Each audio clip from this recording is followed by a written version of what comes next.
Hello বন্ধুরা, আমি পায়েল।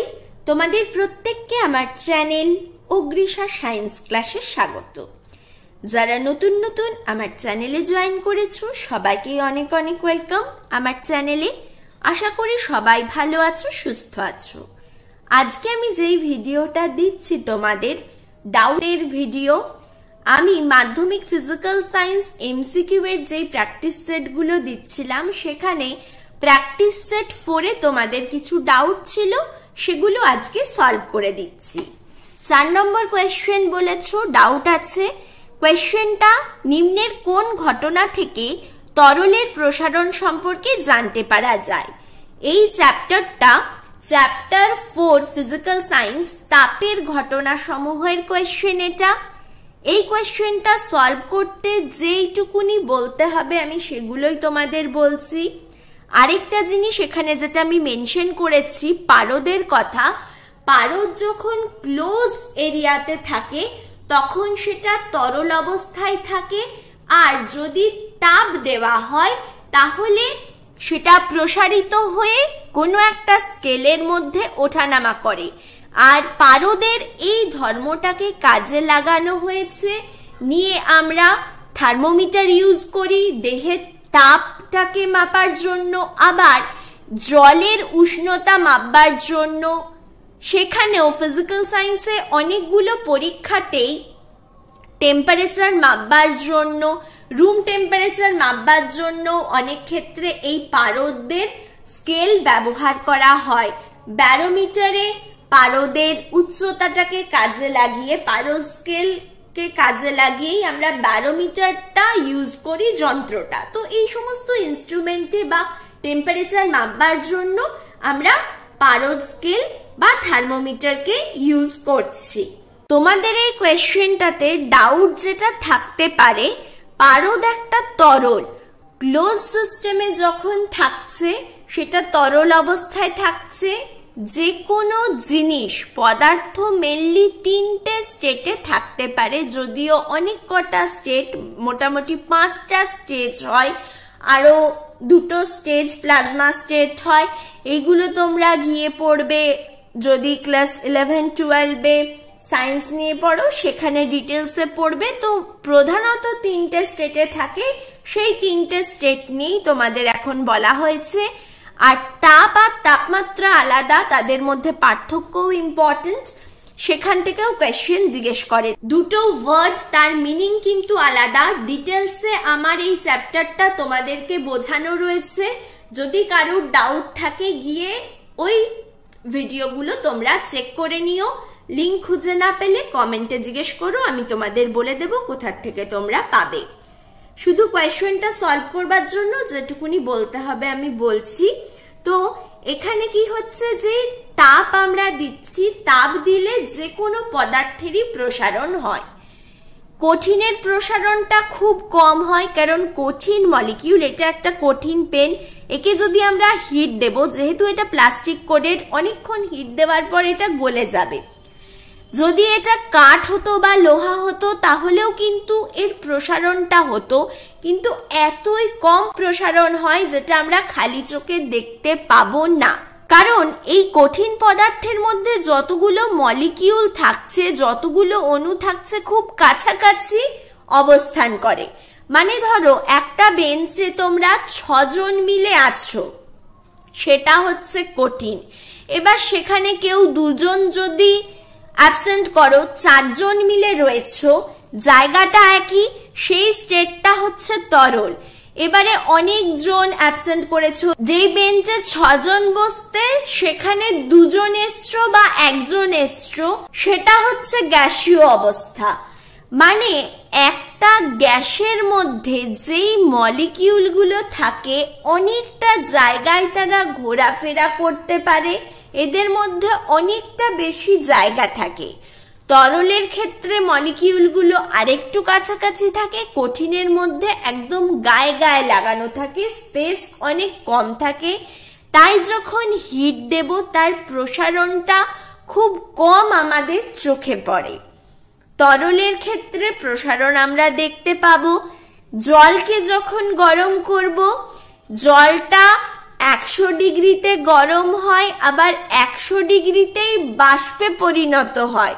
মানে ওটা একটা স্টেজ যেখানে তরল আর বাষ্প 100 ডিগ্রি টেম্পারেচারে ইকুইলিব্রিয়ামে থাকে। 100 ডিগ্রি টেম্পারেচারে আমরা তরল জলও পাবো, গ্যাসীয় জল মানে যেটাকে জলীয় বাষ্প বলবো তারও প্রেজেন্স লক্ষ্য করা যায়। সেরকমই 0 ডিগ্রি সেন্টিগ্রেডে আমরা ঠান্ডা জলও পাবো, আবার বরফও পাবো। মানে 0 ডিগ্রি সেন্টিগ্রেডে কঠিন আর তরল দুটোই সাম্যাবস্থায় অবস্থান করে। যখন একটা স্টেজ থেকে আরেকটা স্টেজে কনভার্ট হয়, জলটা পরিবর্তন হয়, সেক্ষেত্রে কিন্তু একটা টেম্পারেচার থাকে যেগুলোতে তারা কঠিন আর তরল যেখান থেকে যে স্টেটে আমরা পরিবর্তন করছি সেই স্টেটটা সাম্যাবস্থায় থাকছে। সেরকমই তরলের মধ্যে জলটা যখন আমরা গরম করব, অনেকক্ষণ ফোটানোর পর, অনেকক্ষণ মানে টেম্পারেচার দিতে হবে 100 ডিগ্রি, তাহলে ফুটে বাষ্পে পরিণত হচ্ছে, সেখানে জলও থাকছে আর বাষ্পীভূত যেই ধোঁয়াটা আমরা দেখতে পাই। যখন আমরা হাঁড়িটাতে ঢাকা দিয়ে দেব তখন কি দেখব, জল যখন গরম করছে সাইড থেকে কিন্তু জলটা পড়ে যাচ্ছে প্রসারিত হয়ে। আর যদি জলটা কম নি, খুব ভর্তি না নি হাঁড়িটা, তাহলে জল যখন ফুটে যাবে তখন দেখব কি ওপরে, ঢাকনার ওপরে জলীয় বাষ্পগুলো জমা হয়েছে, যেটা ধোঁয়া আকারে বেরিয়ে যাচ্ছিল সেটা সঞ্চিত থাকছে। মানে সবকিছু জিনিসেরই যখনই তাপ দেব তখন তার প্রসারণ হয়। গ্যাসীয় পদার্থের ক্ষেত্রে মলিকিউলগুলো অনেকটা জায়গা জুড়ে যেহেতু থাকে, তাদের প্রসারণটা একটু বেশি হয়। তরলের ক্ষেত্রে মলিকিউলগুলো যেহেতু কাছাকাছি থাকে, প্রসারিত হচ্ছে, কিন্তু এক একটা তরল এক এক রকম ভাবে প্রসারিত হয়। আবার কঠিনের ক্ষেত্রেও প্রসারণ হয়, কিন্তু সেই প্রসারণটা খুবই কম। এই রিলেটেড চ্যাপ্টারটা তোমাদের। তো এখানে যেটা ডাউট হতে পারে, পারদ একটা তরল পদার্থ, যেটা কি হয় না যখন হিট দেব এরও প্রসারণ হয়। অনেক সময় কাঁচের তো স্কেলগুলো পড়ে গিয়ে হাত থেকে পড়ে পারদটা নিচে চলে যাচ্ছে, আর পারদটা খুব বিষাক্ত জিনিস, রিয়াকশন করতে পারে। পড়ে গিয়ে কি হয় না, ভিসকোসিটির জন্য, সারফেস টেনশনের জন্য স্ট্রাকচারটা গোল গোল একদম পুঁথির মতো যেরকম হয়, ছোট ছোট পুঁথির মতো হয়ে যায় পারদটা। তাই এখনকার দিনে পারদের থার্মোমিটার ইউজ না করে ডিজিটাল থার্মোমিটার পরে এলো। তোমরা পারদের থার্মোমিটার দেখেছো কিনা জানি না। তো যে কোনো স্কেল যেগুলো তোমরা টেম্পারেচার মাপো, সমস্ত কিছু ইনস্ট্রুমেন্ট এখন ডিজিটাল হয়ে গেছে, কিন্তু আগে ডিজিটালের চল অত ছিল না। পারদের এই প্রসারণটাকে কাজে লাগিয়েই আমরা দেখতাম, টেম্পারেচারটাকে মাপতাম। পারদটা যেহেতু তরল, এই জন্য এটা হলো তরলের প্রসারণের ধর্মটাকে কাজে লাগিয়ে আমরা টেম্পারেচারটা মাপছি। মানে এই ঘটনাটা হচ্ছে তরলের প্রসারণের সঙ্গে সম্পর্কিত। এবারে তোমাদের যে ডাউটটা হতে পারে, দুধের মধ্যে যে বাষ্পটা রয়েছে, আমরা এখানে বললাম এই বায়ুটার কথা নিয়ে বলে দিচ্ছি এটা গ্যাসীয় প্রসারণের মধ্যে। দুধটা তো তরল, তাহলে এটাকে কেন আমরা তরলের মধ্যে ফেলছি না? কারণ এই জন্যই ফেলছি না, যদি আমরা খুব কম টেম্পারেচার দিই, ধরো দিলাম 50 degree centigrade temperature, 50 degree centigrade temperature use করে একটা তরল নিলাম আর একটা গ্যাস নিলাম, যদি তাদের হিট করা হয় প্রসারণটা গ্যাসের বেশি হবে। কারণ গ্যাসের মধ্যে মলিকিউলগুলো অনেক ফাঁকা জায়গা থাকে, অনেকটা ছড়িয়ে ছিটিয়ে থাকছে। তাই যদি ক্লোজ, গ্যাসটা তো এরকম নেওয়া যাবে না, কোনো ক্লোজ ভেসেলের মধ্যে আমরা একটা গ্যাস নিই আর একটা তরল নিই, সেক্ষেত্রে খুব বেশি প্রসারণটা কিন্তু গ্যাসের হবে। আর দুটো ঢাকা দিয়ে যদি উত্তপ্ত করো, টেম্পারেচার যদি এক নাও, দেখবে হয়তো গ্যাসের ঢাকাটা একটা টেম্পারেচারে পড়ে গেল, 50 থেকে হয়তো 60 করলাম, গ্যাসের ঢাকাটা পড়ে গেল, কিন্তু তখনও পর্যন্ত তরলের ঢাকাটা পড়েনি, মানে গ্যাসের প্রসারণটা তাড়াতাড়ি হচ্ছে। এখানে যেটা বলা রয়েছে, দুধের ভেতর দ্রবীভূত বায়ু উত্তপ্ত অবস্থায় প্রসারিত হয়। এবার হিট করছি, দুধটাও গরম হচ্ছে, তরলটাও গরম হচ্ছে, কিন্তু একই টেম্পারেচারে এই দুধ, এই তরলের থেকে বায়ু, গ্যাসটা বেশি প্রসারিত হচ্ছে, তাই জন্য ফেনা ফেনা আকার হয়ে দুধটা তাড়াতাড়ি পড়ে যায়। এবার ফেনা ফেনা আকার গুলো কেন, বাবলস আকার কেন হয়ে যায়, ফেনার মতো হয়ে গিয়ে দেখবে পড়ে যাচ্ছে, হয়ে যাওয়ার কারণ ওই বুদবুদ গুলো হচ্ছে কারণ গ্যাস অণুগুলো সেখানে রয়েছে, আর সেগুলো খুব জলদি প্রসারিত হয়, জলদি প্রসারিত হয়ে দুধটাকে ততক্ষণে উতলে দিচ্ছে। কিন্তু তরল যে পজিশনটা রয়েছে সেইটা তখনও পর্যন্ত অতটা প্রসারিত হয় না, উতলাবার কারণ গ্যাসটা থাকে সেজন্য। এবারে আমি বললাম কি, এক একটা তরলের মধ্যেও মলিকিউল যেগুলো রয়েছে তাদের সাইজটা এক এক রকম হয়। দুধের মলিকিউল গুলো সাইজে একটু বড়, তাই জন্য এদের ভেতরে গ্যাসটা বেশি থাকে, আর জলের মলিকিউল, জল তরল কাছাকাছি থাকছে, একটু জায়গাটা, স্পেসটা কম, তার জন্য কি হচ্ছে, এখানে গ্যাসটা কম পরিমাণে থাকে, তাই 100 ডিগ্রি সেন্টিগ্রেড তাপমাত্রায় জলটা বাষ্পে পরিণত হয়। কিন্তু দুধটাতে 100 ডিগ্রি তাপমাত্রা করবার দরকার হয় না, যেহেতু মলিকিউলগুলোর মধ্যে ফাঁকা জায়গা অনেক বেশি, গ্যাস বেশি রয়েছে, খুব কম তাপমাত্রায় দুধটা উতলে যায়। তাই জন্য এই যে ইনসিডেন্টটা দেখতে পাবো সেটা গ্যাসের প্রসারণের সঙ্গে আমরা তুলনা করেছি।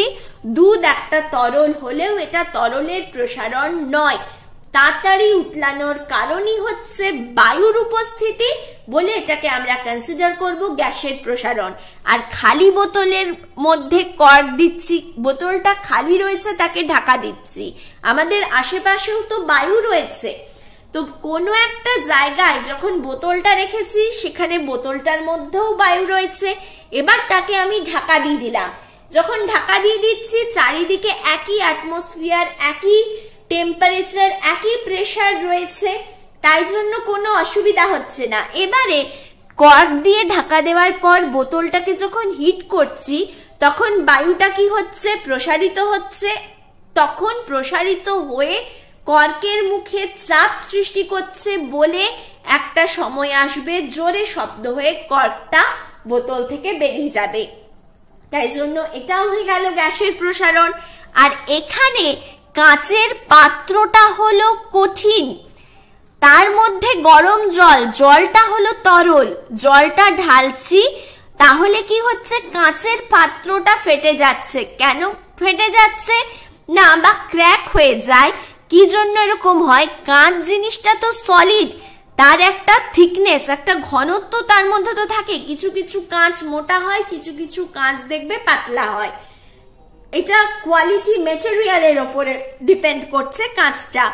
এবারে যখন গরম জল ইনার লেয়ারের মধ্যে, কাঁচের ভেতরকার লেয়ারের মধ্যে গ্লাসটার আসছে, এই লেয়ারটা তো হিটটা পাচ্ছে, কোথার থেকে হিট পাচ্ছে না, এই গরম জলটার থেকে এটা হিট পাচ্ছে। হিট সব সময় বেশির থেকে কমের দিকে ট্রান্সফার হয়, এটা ঠান্ডা নর্মাল একটা গ্লাস, সেখানে গরম জলটা যেহেতু ঢালছি, এর টেম্পারেচারটা কম, গরম জলের টেম্পারেচারটা বেশি, এই টেম্পারেচারটা এখানে চলে আসছে। কতক্ষণ পর্যন্ত সেটা ট্রান্সফার হবে, যতক্ষণ পর্যন্ত না ইকুইলিব্রিয়ামে হয়। যেহেতু ট্রান্সফার হচ্ছে, এই কাঁচের ভেতরের লেয়ারটা গরম হচ্ছে, গরম হয়ে পরে প্রসারিত হতে চাইছে।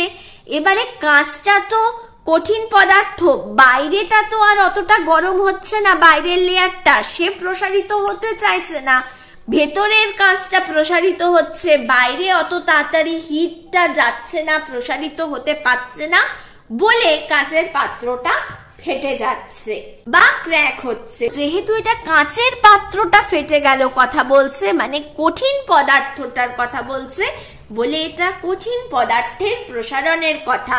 তাহলে যে ডাউটটা তোমাদের ছিল, আশা করি ডাউটটা ক্লিয়ার হলো। আরেকটা ডাউট যেটা ছিল তোমাদের, এইটা আমি আগের দিন বলেই দিয়েছিলাম কিভাবে সলভ করবে। আরেকবার শুধু বলে দিচ্ছি, ক্যালকুলেশনটা দেখাচ্ছি না। আদর্শ গ্যাস সমীকরণটা কি হয়ে যায়? PV is equals to nRT. সমীকরণ প্রতিষ্ঠার থেকে কোয়েশ্চেন আসবে, এবছরের জন্য ইম্পর্টেন্ট আসতে পারে। কিংবা কয়েলস আর চার্লস ল এর সমন্বয় সূত্র প্রতিষ্ঠা ইম্পর্টেন্ট, লিখে লিখে প্র্যাকটিস করবে। প্রতিষ্ঠা রিলেটেড কোয়েশ্চেন আসার চান্স এবছরে কিন্তু রয়েছে। তাহলে পি হলো চাপ, ভি হলো আয়তন, এন হলো মোল, আর হচ্ছে সার্বজনীন গ্যাস ধ্রুবক, আর টি হলো টেম্পারেচার, যেটা সব সময় কেলভিনে নেবে। যদিও এখানে সেন্টিগ্রেডে দেওয়া থাকবে কোয়েশ্চেন, তোমাদের কেলভিনে কনভার্ট করতে হবে। এখানে দুটো জিনিস, একটা হাইড্রোজেন গ্যাস, একটা ডয়টেরিয়াম গ্যাস। হাইড্রোজেনেরই একটা আইসোটোপ ডয়টেরিয়াম, আর ডয়টেরিয়াম হাইড্রোজেনের আরেকটা আইসোটোপ। তিনটা আইসোটোপ থাকে, আইসোটোপ, আইসোবার, আইসোটোন। এই টার্মস গুলো আশা করি জানো তোমরা, ক্লিয়ার আছে তোমাদের। হাইড্রোজেনটা যখন মৌল বা এলিমেন্ট হিসেবে থাকে তখন আমরা H11 লিখি, মানে মলিকিউলার মাস 1, আর তাদের মধ্যে ইলেকট্রন বা প্রোটন থাকছে বাইরে একটা। ডয়টেরিয়ামের 1-2 লিখি, এটা হলো মলিকিউলার মাসটা, আর ডয়টেরিয়ামের 1-3 লেখা হয়। হাইড্রোজেনের এই তিনটে আইসোটোপ D2O-টাকে ভারী জল বলা হয়। এবারে এগুলো এলিমেন্ট হিসেবে দেয়নি, এগুলো যৌগ হিসেবে দিয়েছে। যৌগ H2 হিসেবে রয়েছে, মানে মৌল নয়, এগুলো যৌগ তৈরি করে নিয়েছে। আর এখানে D2 হিসেবে রয়েছে। একটা হাইড্রোজেন মৌলের ভর দেওয়া আছে 1, তাহলে দুটোর জন্য ভর হলো 2। এখানে একটা ডয়টেরিয়ামের জন্য ভর হলো 2, দুটোর জন্য হচ্ছে 4। তোমরা যখন এই এনটা ক্যালকুলেট করবে, কিভাবে ক্যালকুলেট করবে দুটোই কনসিডার করতে হবে। এনটা এখান থেকে পি ইজ ইকুয়াল টু কি হয়ে যাবে? আভ্যন্তরীণ চাপই বার করতে বলেছে, এনআরটি বাই ভি। এবারে এই এনটা বলেছিলাম আমি দুটোকে কনসিডার করবে। মোলটা কিরকম ভাবে বার করতে হয়? তাহলে হাইড্রোজেনের জন্য যেটা দেওয়া আছে, গিভেন মাসটা ডিভাইডেড বাই হাইড্রোজেনের মলিকিউলার মাস, মানে 2/2, তাহলে হয়ে যাচ্ছে 1। আর ডয়টেরিয়ামের জন্য 2/4, মানে 1/2.5, তাহলে এই টোটাল এনটা হয়ে যাবে 1 + 0.5, মানে 1.5 হয়ে যাবে। যখন এন ক্যালকুলেট করবে এনটাকে 1.5 দেবে, আর এর ভ্যালু এখানে দেওয়া আছে, টি এর ভ্যালু এখানে 27 দেওয়া আছে, যেটা তোমরা 273 যোগ করবে, টি হয়ে যাবে 300। ভি 10 লিটার দেওয়া আছে, সেটা 10 লিটারেই দিতে হবে, কারণ এটা লিটার অ্যাটমসফিয়ারেই দেওয়া আছে ইউনিটটা, বলে চেঞ্জ করবার দরকার নেই। 10 লিখে দেবে, ক্যালকুলেশন করবে, অ্যান্সার আসবে 3.694। ক্যালকুলেশন করে আর আমি দেখালাম না, যোগ বিয়োগ গুণ ভাগ করতে আশা করি জানো। আর অনেকের ক্ষেত্রেই ক্যালকুলেশনে প্রবলেম থাকতে পারে, সেক্ষেত্রে তোমাদের প্র্যাকটিস করে করে স্পিডটা বাড়াতে হবে। ম্যাথের প্রবলেম অনেকেরই থাকে, ক্যালকুলেশন অনেকেই স্লো হোক, তখন তোমরা কি করবে, আমি এখানে ক্যালকুলেশন করে দেবো, মানে সেটা আমার প্র্যাকটিস, সেটা করে তো লাভ নেই। তোমরা ক্যালকুলেশনের জন্য টাইম এক্সট্রা দেবে। যারা ম্যাথ করতে ভয় পাও বা হয় না, তাড়াতাড়ি ক্যালকুলেশন করতে পারো না, তোমাদের জন্য একটাই সলিউশন, 1 ঘন্টা টাইম ম্যাথ সলভের জন্য রাখো। সেই ম্যাথ সলভ যদি ভালোভাবে করতে পারো, তাহলে ফিজিক্যাল সায়েন্সের জন্য তোমরা ম্যাথ সলভ করতে পারবে। ম্যাথ কিন্তু ফিজিক্যাল সায়েন্সে আসবেই, ক্যালকুলেশন করতেই হবে। খুব ছোট ছোট ফর্মুলা অ্যাপ্লাই করে তোমরা ইজিলি ম্যাথ সলভ করতে পারবে ফিজিক্যাল সায়েন্সে, তাই ভয় পাওয়ার কিছু নেই। ক্যালকুলেশনের জন্য বলবো, ম্যাথ প্র্যাকটিস যদি করো তাহলে ক্যালকুলেশনটাও হয়ে যাবে ইজিলি। আজ এখানেই ভিডিও শেষ করছি। Thank you for watching.